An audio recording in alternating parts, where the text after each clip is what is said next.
Nietzsche and Stephen Hawking may be rolling in their graves after I say this, but I believe atheism is dying.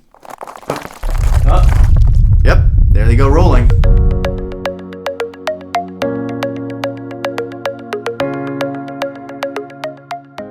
Of course, I am not suggesting that tomorrow we're going to wake up and everyone who claims to not believe in God is going to suddenly fall on their knees and believe in God. That is not at all what I am suggesting. No trends show that to happening anytime soon in the near future. If anything, it would appear that Europe and the United States are increasingly becoming more and more secular as the years go on. A new Gallup poll shows only 47% of U.S. adults say they belong to a house of worship.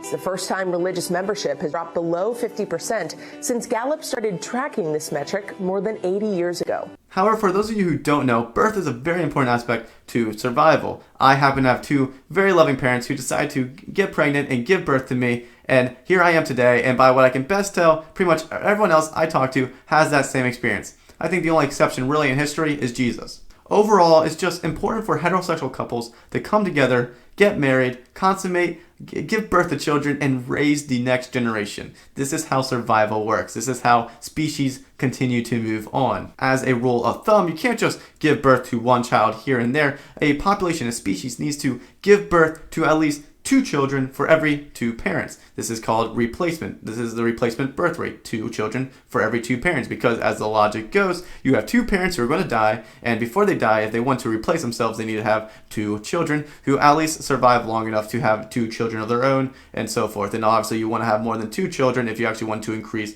your population. That is the logical process of survival and birth rates. And this is why we can never exterminate or never get rid of rats and cockroaches, no matter how hard we try, because they just have way too many babies. Most traditional religions agree and have some sort of value system revolving around marriage. Most traditional religions believe in some sort of idea of heterosexual couples coming together and raising families under some sort of bond of matrimony and raising healthy families to bring in the next generation. This tends to be a very common traditional religious value in a lot of the biggest religions around the world. Although noticeably in Western countries, some of this traditional value of family or getting married young and having children isn't quite as strong as it once was, it is still very much more prevalent within religious circles than it is within most of your secular circles that you'll see. And since the value of marriage and having a family and raising that next generation, is much more important and seems to be much more prevalent within religion, it's no surprise that religious families and people of religion tend to have more children than people who are atheists or agnostic or do not adhere to any sort of religion. And I thought about this idea of religious people giving birth to more children than non-religious people, and I came across an article from RNS, Religious News Service,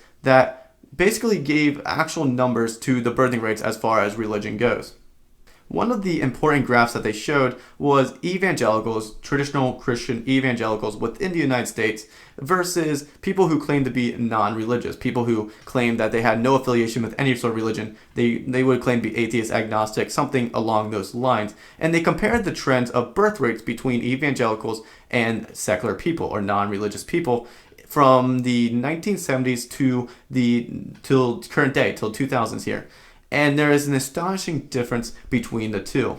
People who consider themselves non-religious or unaffiliated had less than 2 children per family. They had less than the actual rate you would need to continue a species to survive, while evangelicals specifically had above a 2 rate, above 2 children per family household, therefore enough to survive and then plus some. So there was a big difference between the two, and this data was corroborated by other data. For instance, Pew Research actually shown that Christians in general across the world tend to have 2.6 children per family, while people who are not religious or secular have less than 2 children on average. So across worldwide basis, not just within the United States, there's a big difference between atheists and agnostics and non-religious people versus Christians. And now also Muslims within the same category actually have the highest birth rate, averaging about 3 children per family across the whole world. And there are some sectors of Middle East and some sectors of Africa and stuff that actually have like a 4 to 5 children per Muslim household. So Muslims are actually the fastest and one of the fastest growing religions around the world because of their birth rates, as well as Christians is also, they're continually growing as well because they have a relatively high birth rate across the whole world. Now, some people might think this is shocking, some people might think this is crazy, and obviously if this trend continues on long term, this definitely means that atheism, agnosticism, humanism, all these different isms that come from a more secular society are going to eventually wane out and die out if this trend continues as religion and religious people continue to grow. That will continue to outpopulate, outrace basically secular people, and eventually the world will become much more religious than maybe it already is. These numbers may be shocking to some people, but they're not really shocking to me. As I stated earlier, the values of people who are non-religious are very different than the values of people who are religious. People who are non-religious tend to be some of the biggest advocates for things that just aren't simply conducive for survival. Things like homosexuality, transgenderism, porn use, contraceptives, things like that tend to be very well promoted and heavily promoted by people who are just claim to be spiritual but not religious, or people who are complete atheists and agnostics. While religious families tend to promote heterosexuality, they tend to promote marriage and matrimony, they tend to promote family values of raising children and so forth. So there tends to be just a different value system between the two. And a lot of times this idea boils back down to individual choice and what people consider to be most important. Typically, people who are more secular or more a-religious or not unaffiliated tend to really value the idea of individual freedom, choice, and happiness. So a child obviously comes with a lot of burdens and a lot of crying. I wouldn't know. I'm not a dad, but by what I understand, they come with a lot of burden and responsibility and financial investment.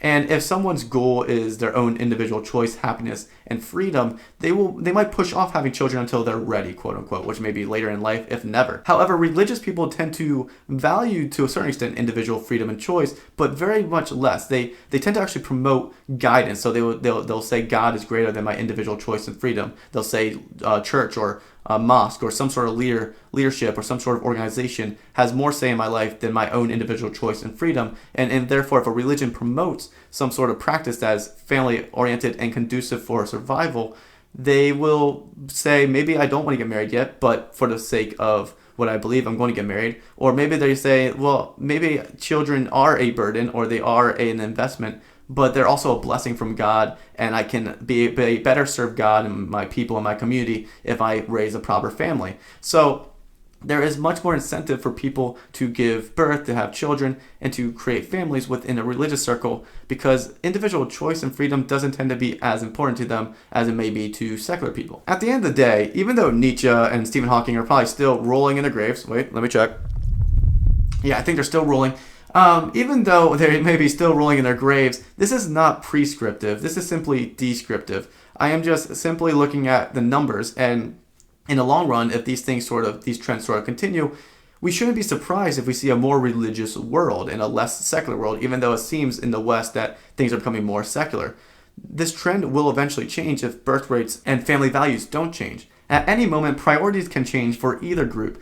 Maybe people within secular circles will start having more families, they'll start creating more family values, and they'll actually want to make more kids, and therefore their birth rates will increase. Maybe there will be a decrease in birth rates among religious people as their religions change or as they adjust or as culture influences them more and more. There may be a decrease in birth rates among religious people as well. Who knows? Who knows what the future holds? But as of now, it would look like that atheism is dying and religion is going to take over the world. But either way, no matter what happens or what background you're from, I really just hope you guys learn more and go out there and continue to light the world.